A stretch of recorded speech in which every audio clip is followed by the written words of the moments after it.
Ladies and gentlemen, I am SidAlpha. This story comes courtesy of a combination between articles written by Dan Gooden at Arstechnica, Rhett Jones at Gizmodo, and Xiaoying Liu and Joseph Chen at Trend Micro. Links to those articles will be down in the description below.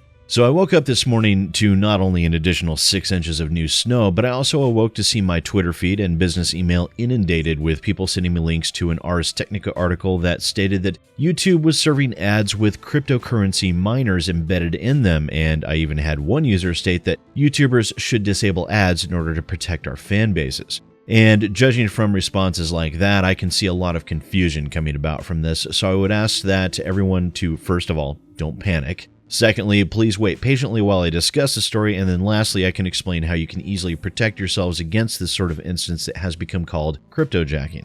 The cryptojacking itself is a relatively new malware problem that has, as is common with these sort of things, slowly turning into a far more common issue. What is happening with these is that JavaScript is being injected into websites and advertisements that harness their victims' CPU in order to surreptitiously mine cryptocurrencies. And as you can obviously tell by the fact that I'm even discussing this, is the fact that it would appear that YouTube's advertising has become the latest platform for these cryptojacking malware packages.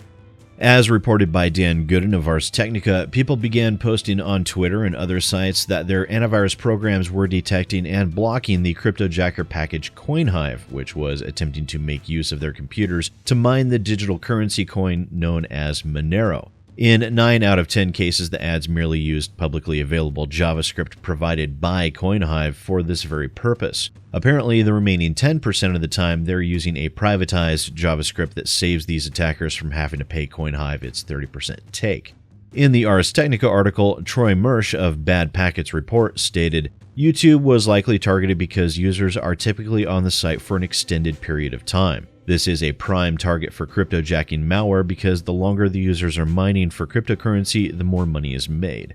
In an email response, a Google representative sent the following in response to Arstechnica that said, "Mining cryptocurrency through ads is a relatively new form of abuse that violates our policies and one that we've been monitoring actively. We enforce our policies through a multi-layered detection system across our platforms, which we update as new threats emerge. In this case, the ads were blocked in less than 2 hours and the malicious actors were quickly removed from our platforms."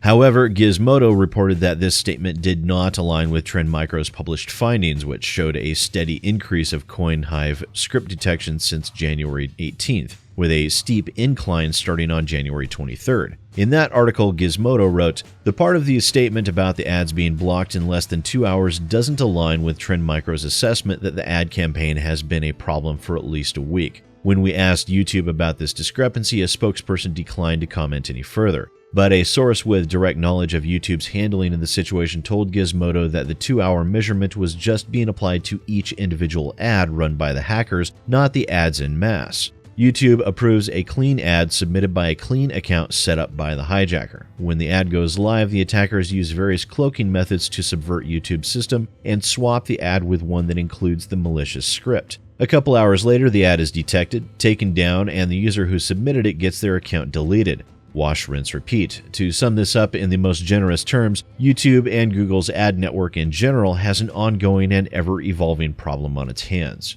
So while I know this will concern a good number of people, there are a few very simple steps you can do to protect yourself, as these sort of cryptojackers are not limited to YouTube or Google. They can and are being embedded in advertisements and websites across the internet. Your best options for protection is, first and foremost, make sure you have a decent antivirus. Don't rely on the built-in Windows Defender or rely on the Mac OS to protect you. Third-party antivirus will offer you far better protection in most cases. Also, make sure that your antivirus actively protects against CoinHive script. Next is, obviously, make sure your antivirus stays up to date. And then lastly, make sure that your browser is updated regularly. Now, I know that a lot of people are going to give YouTube and Google grief over this because we've grown accustomed to hating them and their practices. However, you do have to take into consideration that these cryptojackers are malware, and as such, just like with any virus, antivirus protection and remediation is by its very nature a reactionary industry.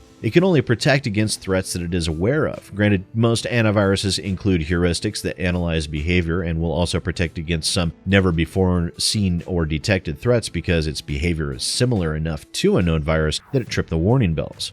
That said, no antivirus program or website remediation method will ever be 100% effective. It's quite literally an impossibility. New viruses come out with new behaviors every single day, and this sort of thing is not limited to YouTube or Google. They just happen to be the focus of some news articles. So with respect to that Twitter user that thought we should turn off our ads in order to protect our viewers, that would be a gross overreaction to an issue that has most likely only gained additional visibility due to the recent controversies surrounding YouTube. If I were to disable ads to protect my viewers against this, I might as well never turn them on ever again, because as I said, it's never 100% and there will always be some form of risk. All that you can do is make sure you are mitigating that risk by updating your systems and making sure you have antivirus protection.